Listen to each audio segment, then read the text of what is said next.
paling terngiang adalah kalau orang nggak lapor pajak berarti dia nggak siap kaya. Iya, iya. Gitu. Iya, Oh, gitu ya karena kalau berarti. orang kaya Oke. pasti nyari konsultan pajak. Oh iya betul, betul. Gimana caranya bukannya kita lari dari pajak ya, Iya. untuk mengefektifkan Iya, biaya pajak yang seharusnya kita keluarkan. iya, Katanya konten kreator itu tuh harus punya NIB. iya. Gitu. Betul. Iya. Nah, sedangkan mungkin dulu pekerjaan ini belum terlalu dilirik ya sama pemerintah, Iya, tapi iya. sekarang kayak, oh ternyata ini sesuatu profesi yang menjanjikan juga dan ternyata income-nya besar-besar. Welcome ya to our first episode. Kali ini kita kedatangan tamu spesial yang benar-benar udah profesional di bidangnya dan akan membantu kita-kita para Gen Z in this economy. Siapa nih di sini yang lagi struggle banget secara finansial? Nah, ini kita kedatangan Ibu Titi yang udah berpengalaman 30 tahun ya di dunia pajak sebagai konsultan pajak. Halo Ibu. Halo Novi, Iya. apa kabar? Iya, baik gitu. Nah, sebelumnya aku pengen tanya-tanya nih, karena banyak banget keresahan dari para Gen Z. Iya. Aku kan Gen Z ya. Betul.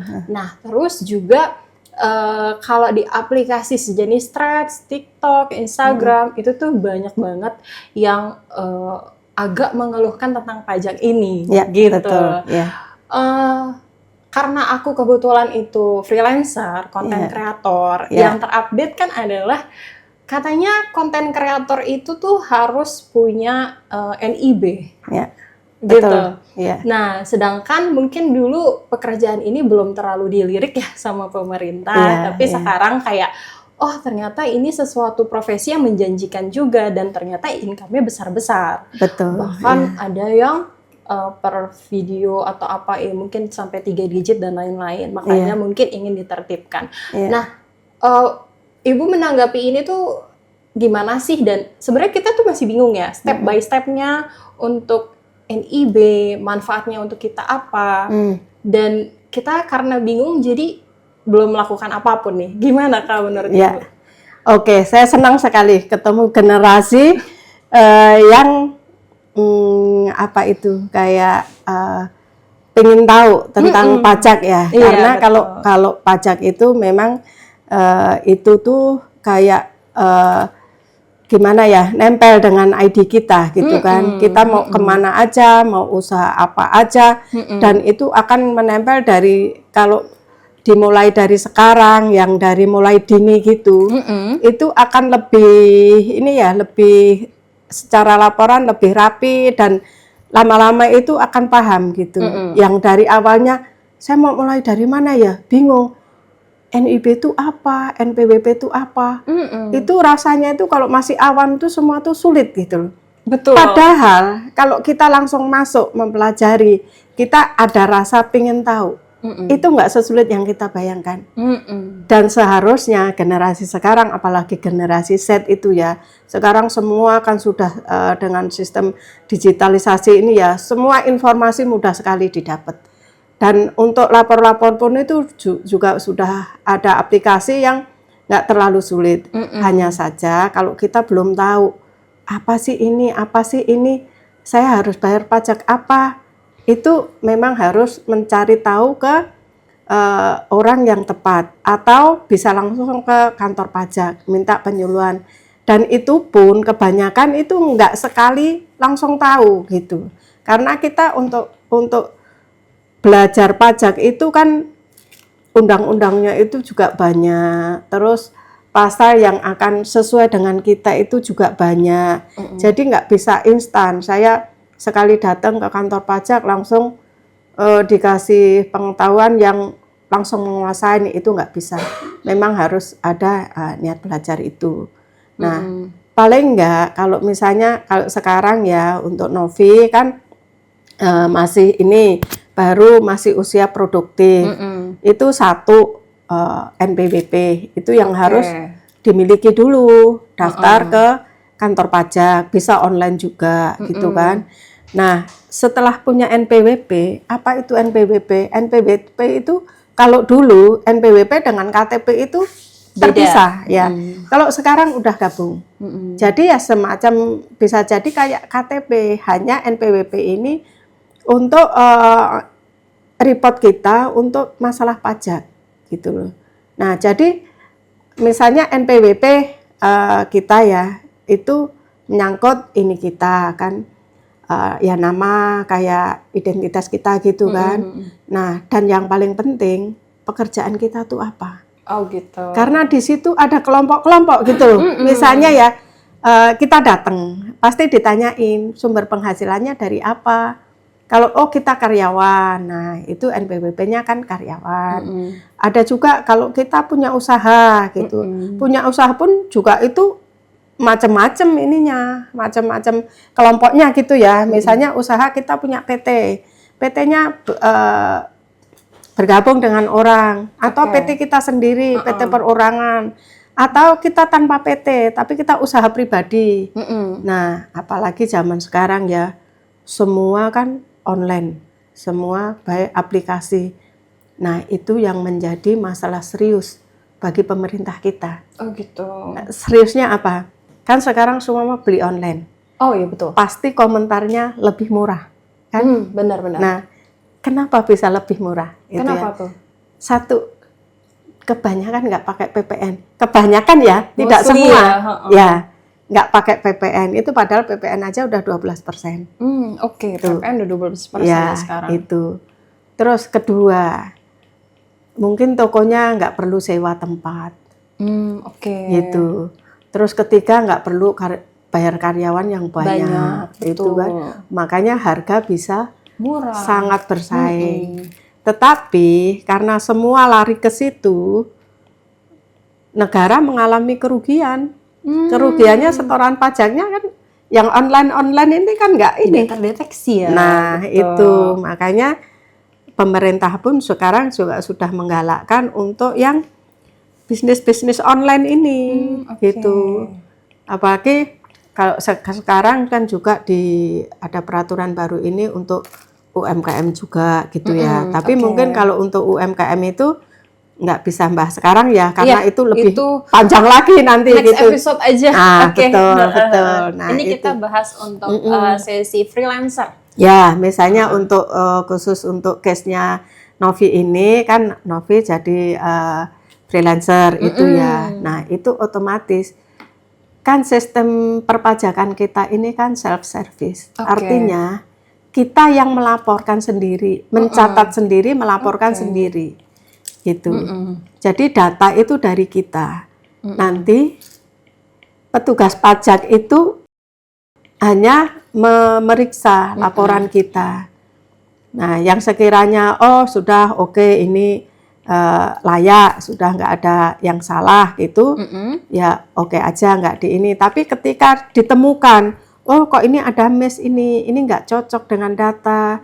Kadang karena dari pajak itu bisa mendapatkan data dari mana saja kan, dari banyak sumber gitu loh. Benar. Nah itu kalau kita diberi kayak diberi kepercayaan untuk mencatat sendiri, melaporkan sendiri.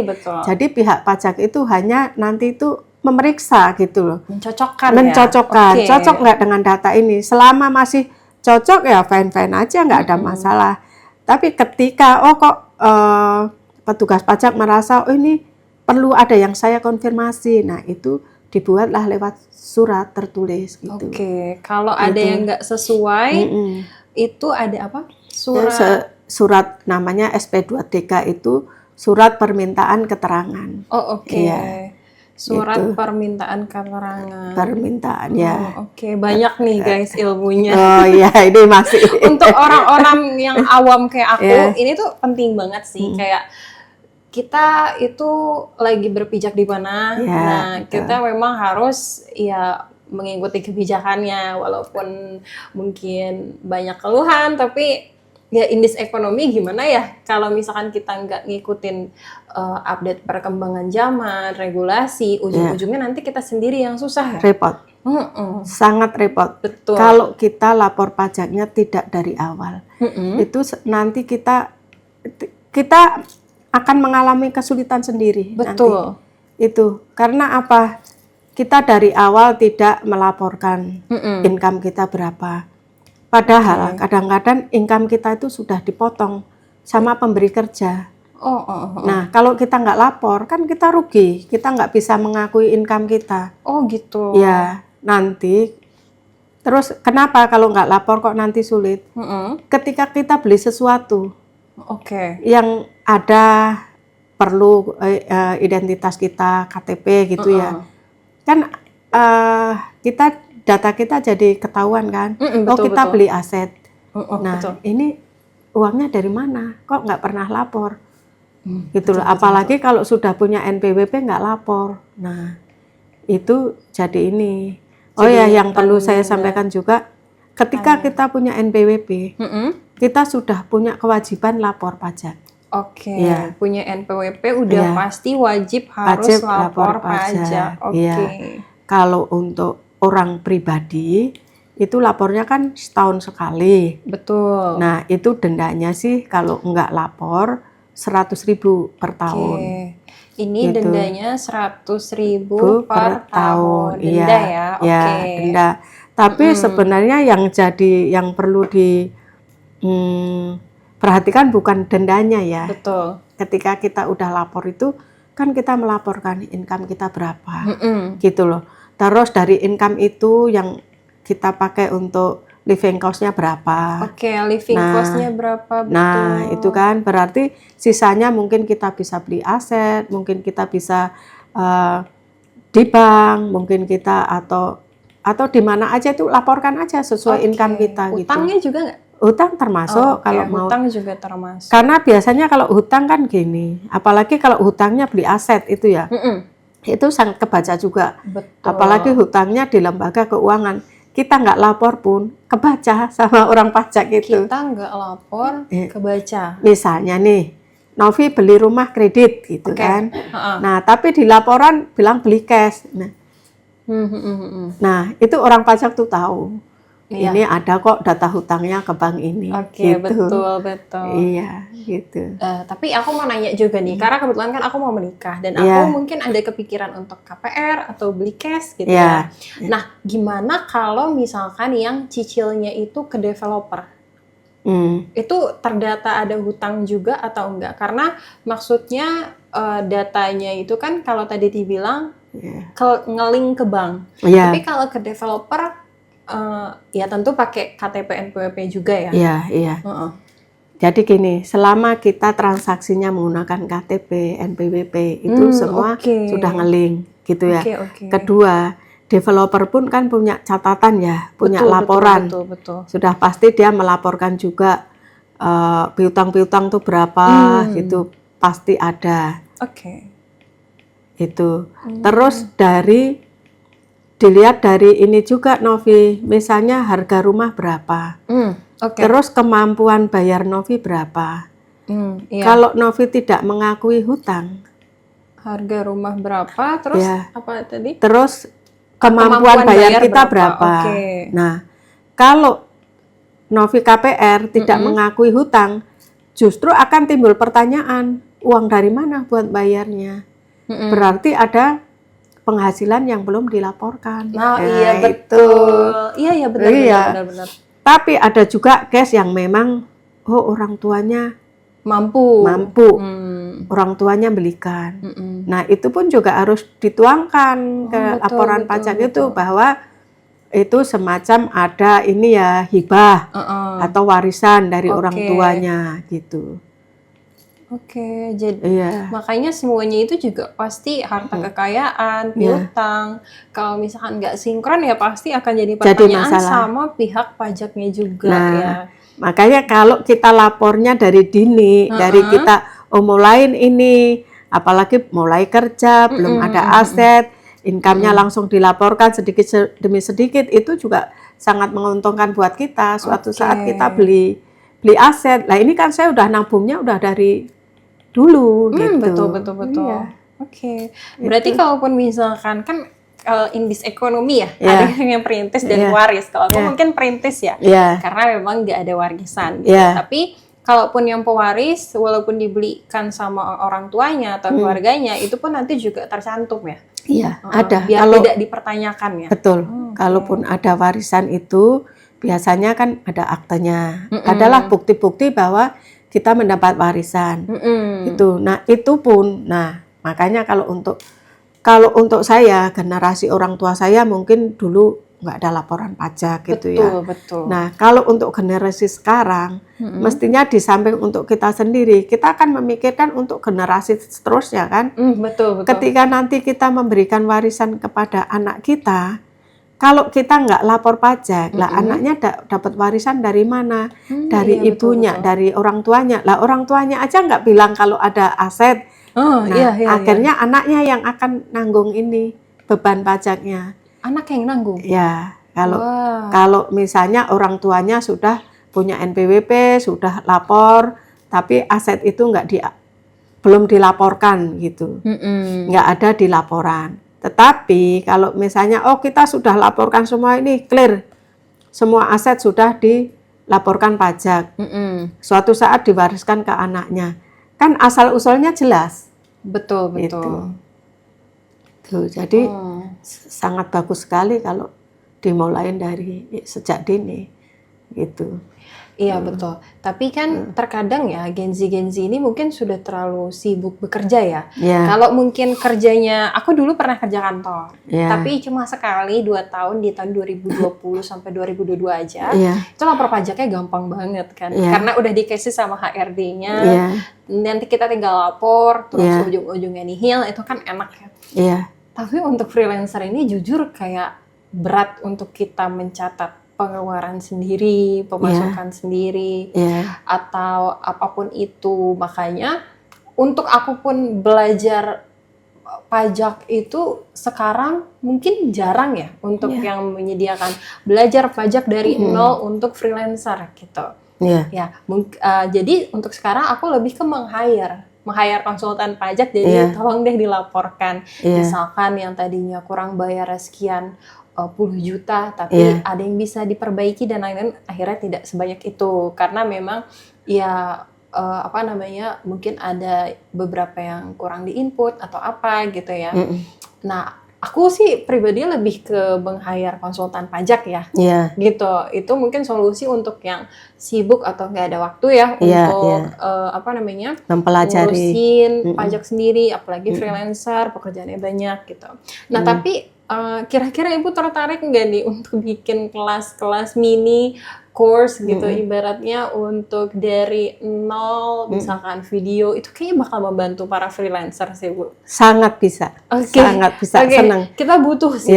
Kebetulan saya tuh juga sebenarnya tuh senang kalau ada yang menanyakan, saya bisa mengtransfer ilmu saya itu ya, supaya juga satu daripada kita nggak tahu pajak, nggak lapor itu, saya malah kasihan gitu loh. Kasihannya itu nantinya kita susah sendiri gitu.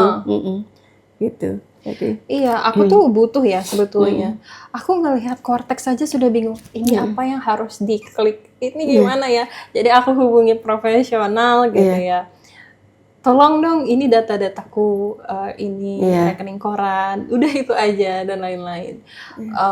Jadi dia yang ngebantu, aku bayar jasanya, terus ada kurang bayar, tinggal aku bayar, kayak gitu kurang lebih. Ya untuk sementara sih itu mungkin solusi yang paling tepat sih, karena kalau daripada lapor sendiri salah, malah akan mengundang masalah kan gitu.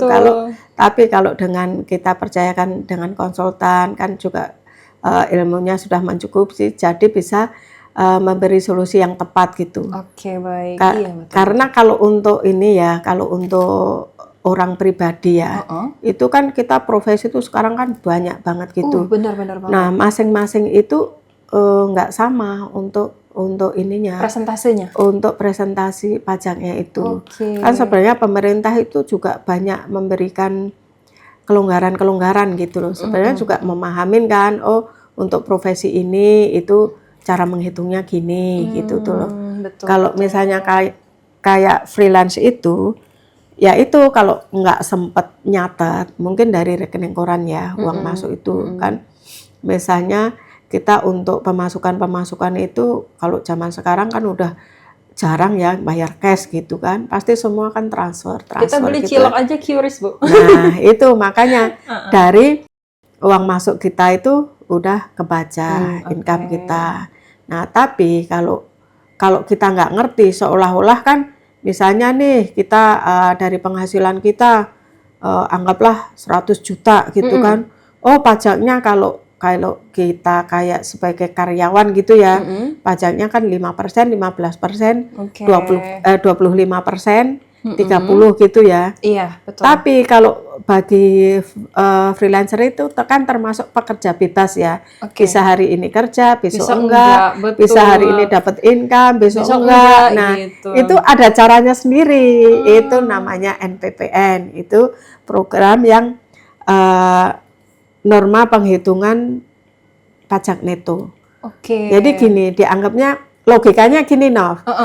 Kan Novi ini kerja, hasilnya anggaplah setahun 100 juta. Betul. Tapi dalam bekerja itu kan nggak net, punya biaya-biaya kan. Untuk mendapatkan penghasilan ini tuh Novi keluar biaya-biaya. Berapa gitu ya? Nah tapi pemerintah kan, apalagi tadi Novi bilang kan, nyatet pemasukan aja nggak sempet, apalagi nyatet biaya gitu kan, sudah pasti nggak sempet. Nah itu di aturan pemerintah itu dibikin persentase, misalnya untuk profesional ini sekian persen, nah yang dihitung sebagai dasar pajaknya itu sekian persen, dianggapnya selisihnya itu sebagai biaya-biaya gitu. Biaya-biaya, misalnya dari aku belum ngecek ya untuk freelancer itu berapa persen MPPN-nya. Kalau misalnya kayak dokter gitu juga beda sendiri. Tapi dokter kayaknya bukan freelancer deh. Ya, tapi itu kan ini profesi. Profesi. Ya, gajinya kan bisa dari rumah sakit. Oh iya. Bisa dari praktek di rumah. Dari pribadi rumah, ya. Pribadi di rumah. Rumah sakit pun nggak satu. Gitu iya, betul, kan. Betul. Nah, itu. Jadi banyak profesi gini yang nggak bisa menghitung berapa biaya-biayanya gitu kan. Jadi dipakailah norma penghitungan NPPN, norma penghitungan pajak neto. Ya, itu. Terus kira-kira nih kerugiannya apa sih kalau teman-teman itu nggak lapor pajak?